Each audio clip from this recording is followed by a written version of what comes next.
مجھے آج بھی یاد ہے ہر ایک ڈیٹیل، جیسے کل کی بات ہو۔ میں کچن میں کھڑی تھی، آلو کے پراٹھے بنا رہی تھی۔ فہد کو آلو کے پراٹھے بہت پسند تھے اور ان کا فون ٹیبل پر پڑا تھا، بار بار بج رہا تھا۔ میں نے سوچا شاید آفس سے کوئی ضروری کال ہو، تو میں نے فون اٹھا لیا۔ اسکرین پر نام تھا خرچہ۔ مجھے لگا کوئی آفس کا کانٹیکٹ ہوگا، اکاؤنٹس والا۔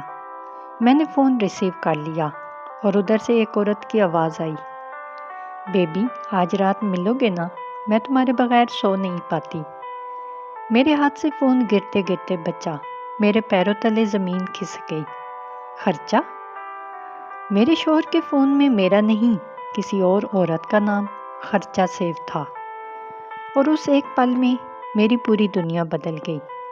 لیکن رکیے، میں آپ کو پوری کہانی بتاتی ہوں شروع سے، کیونکہ اس کہانی کو سمجھنے کے لیے آپ کو جاننا ہوگا کہ میں کون تھی، کہاں سے آئی تھی اور کیسے فہد میری زندگی میں آیا۔ میرا نام نشا ہے۔ میری پیدائش لاہور میں ہوئی تھی، وہ لاہور جہاں تہذیب کی باتیں ہوتی ہیں۔ میرے پاپا سرکاری اسکول میں ٹیچر تھے، اردو پڑھاتے تھے، اور ماں مکمل گھریلو خاتون تھی، لیکن گھر میں انہی کا راج چلتا تھا۔ میری 2 چھوٹی بہنیں بھی ہیں، عائشہ اور ثنا۔ میں سب سے بڑی تھی، تو ذمہ داری بھی سب سے زیادہ میرے کندھوں پر تھی۔ جانتے ہیں، مڈل کلاس فیملی میں بڑا ہونا ایک الگ ہی تجربہ ہوتا ہے۔ ہر چیز میں ایڈجسٹ کرنا سکھایا جاتا ہے۔ نئی ڈریس چاہیے؟ اگلے مہینے لیں گے۔ باہر کھانا کھانا ہے؟ گھر کا کھانا بیسٹ ہے۔ کالج میں ایڈمیشن؟ گورنمنٹ کالج میں ہی ملے گا، پرائیویٹ کی فیس کہاں سے دیں گے؟ لیکن میں شکایت نہیں کر رہی۔ اس زندگی نے مجھے مضبوط بنایا، محنتی بنایا۔ میں نے BA کیا، پھر B.Ed کیا اور لاہور کے ایک پرائیویٹ اسکول میں ٹیچر بن گئی۔ چھوٹے چھوٹے بچوں کو پڑھاتی تھی، 5ویں کلاس تک۔ مجھے بچوں سے بہت پیار تھا، ان کی معصوم باتیں، ان کی ہنسی میرا دن بنا دیتی تھی۔ لیکن گھر میں ایک الگ ہی دباؤ تھا۔ بیٹی کی عمر ہو رہی ہے، لڑکی جوان ہے، کب تک بٹھا کر رکھو گے؟ رشتے دیکھنا شروع کرو۔ 26 سال کی عمر تک تو سب ٹھیک تھا، لیکن جب میں 28 کی ہوئی تو گھر میں جیسے ایمرجنسی لگ گئی۔ ہر دوسرے دن کوئی نہ کوئی رشتہ آتا، اور میں ہر بار کوئی نہ کوئی بہانہ ڈھونڈ لیتی۔ یہ پسند نہیں، وہ پسند نہیں۔ اصل میں جانتے ہیں کیا تھا؟ مجھے اس پرفیکٹ والے کا انتظار تھا، وہ جو فلموں میں دکھاتے ہیں نا، پہلی بار نظریں ملی اور محبت ہو گئی۔ مجھے وہی والا پیار چاہیے تھا۔ اب آپ کہیں گے بچپنا تھا، ہاں تھا، لیکن اس وقت مجھے لگتا تھا کہ محبت کے بغیر شادی نہیں ہو سکتی۔ امی بہت پریشان رہتی تھیں، بیٹا پیار ویار سب شادی کے بعد ہو جاتا ہے، پہلے گھر بسنے دو۔ اور ابو کم بولتے تھے، لیکن ان کی خاموشی میں بھی فکر جھلکتی تھی۔ اگر مجھے تب معلوم ہوتا کہ انتظار کا انجام کیا ہوگا، لیکن مجھے نہیں معلوم تھا، اور میں نے اپنی زندگی کی سب سے بڑی غلطی کر دی۔ میں نے محبت پر اتنا بھروسہ کیا کہ یہ بھول گئی کہ ہر محبت سچی نہیں ہوتی۔ فواد سے میری ملاقات بہت فلمی انداز میں ہوئی تھی۔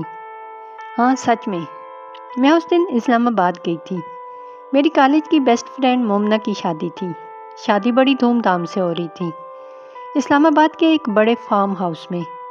میں اکیلی گئی تھی، اور وہاں مجھے کوئی زیادہ جانتا بھی نہیں تھا، بس مومنہ تھی جو دلہن ہونے کی وجہ سے ہزار کاموں میں مصروف تھی۔ میں ایک کونے میں کھڑی تھی، اپنا مینگو جوس پی رہی تھی اور سوچ رہی تھی کہ کب یہاں سے نکلوں۔ تبھی ایک آدمی میرے سامنے آ کر کھڑا ہو گیا، لمبا قد، گورا رنگ، شارپ فیچرز، اور ایسی مسکراہٹ کہ کیا بتاؤں۔ میرا دل واقعی تیز دھڑکنے لگا۔ اس نے پوچھا، اکیلی کھڑی ہیں؟ میں نے اس کی طرف دیکھا۔ ہاں، کسی کو زیادہ جانتی نہیں یہاں۔ وہ ہنسا، میں بھی نہیں جانتا کسی کو، دلہے کا یونیورسٹی فرینڈ ہوں۔ I am Fawad Ahmed. میں نے کہا، میں نشا، دلہن کی دوست۔ وہ مسکرایا، تو ہم دونوں آؤٹ سائڈرز ہیں۔ آؤٹ سائڈرز کو ایک دوسرے کا ساتھ دینا چاہیے، ہے نا؟ اس رات ہم نے بہت باتیں کی۔ پتہ چلا وہ اسلام آباد میں ہی رہتا ہے، ایک IT کمپنی میں کام کرتا ہے، اچھی سیلری ہے، فیملی بھی وہیں رہتی ہے، ماں باپ اور ایک چھوٹا بھائی۔ باتوں باتوں میں معلوم ہوا اسے کتابیں پڑھنے کا شوق ہے، اردو شاعری پسند ہے اسے۔ میرے ابو بھی ٹیچر تھے نا، تو گھر میں کتابوں کا ماحول تھا، مجھے بھی کتابیں پسند تھیں۔ ہماری باتیں ختم ہی نہیں ہو رہی تھیں۔ پھر شادی ختم ہوئی اور میں لاہور واپس آ گئی۔ فواد کا نمبر میرے پاس تھا اور اس کے پاس میرا۔ پہلے ہی دن اس کا میسج آیا، خیریت سے پہنچ گئیں، بس اتنا سا جملہ۔ لیکن اس چھوٹے سے میسج میں مجھے لگا جیسے کوئی واقعی میری پرواہ کرتا ہے۔ اور پھر شروع ہو گیا سلسلہ، کالز، میسیجز، ویڈیو کالز۔ ہر رات گھنٹوں باتیں ہوتی تھیں، کبھی مستقبل کے خواب، کبھی شاعری، کبھی بچپن کی یادیں۔ 1 مہینے بعد وہ لاہور آیا، صرف مجھ سے ملنے۔ مجھے آج بھی وہ دن یاد ہے۔ میں نے اپنی سب سے اچھی ساڑی پہنی تھی، پیچ کلر کی، ہلکی سی امبرائڈری والی۔ امی نے پوچھا، اتنی سج سنور کر کہاں جا رہی ہو؟ میں نے کہا، مومنا آئی ہے، اس سے ملنے جا رہی ہوں۔ پہلا جھوٹ، محبت میں پہلا جھوٹ۔ ہم لبرٹی مارکیٹ میں ملے، پھر عالم روڈ پر چہل قدمی کی، انارکلی کی گلیوں میں گھومے، کپڑوں کی دکانیں دیکھیں اور فوڈ اسٹریٹ پر بیٹھ کر کھانا کھایا۔ شام کو ہم دریائے راوی کے کنارے بیٹھے رہے۔ ہوا چل رہی تھی اور مجھے لگ رہا تھا جیسے زندگی بالکل فلم کی طرح خوبصورت ہو گئی ہے۔ کے بعد کے 6 مہینے میری زندگی کے سب سے خوبصورت مہینے تھے۔ وہ ہر دوسرے ویکنڈ لاہور آتا۔ کبھی کبھار میں اسلام آباد جاتی، مومنا کے بہانے۔ ہم ساتھ میں فلمیں دیکھتے، کھانا کھاتے اور گھنٹوں باتیں کرتے۔ اس نے مجھے غالب پڑھنا سکھایا۔ میں نے اسے ماں کے ہاتھ کا کھانا کھلایا، چوری چھپے ٹفن میں پیک کر کے لے جاتی تھی۔ وہ کہتا، تمہارے ہاتھ کی چائے پینے کا دل کرتا ہے روز، اور میں سوچتی تھی کاش یہ وقت تھم جائے۔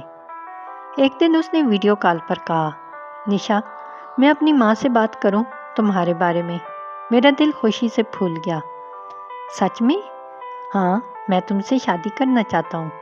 اس رات میں سو نہیں پائی، تکیے میں منہ چھپا کر روئی، خوشی کے آنسو تھے۔ مجھے لگا کہ میرا پرفیکٹ والا مل گیا، میری دعائیں سن لی گئیں۔ میں نے اللہ کا شکر ادا کیا۔ 2 ہفتے بعد فواد کی ماں کا فون آیا۔ میں بہت نروس تھی، لیکن انہوں نے بہت پیار سے بات کی۔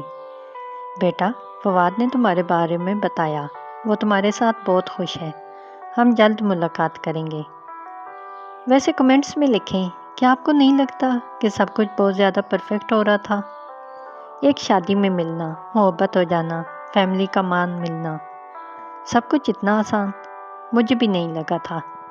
لیکن محبت میں ہوتے ہیں نا، تو ہم یہ سب نہیں سوچتے، بس بہتے چلے جاتے ہیں۔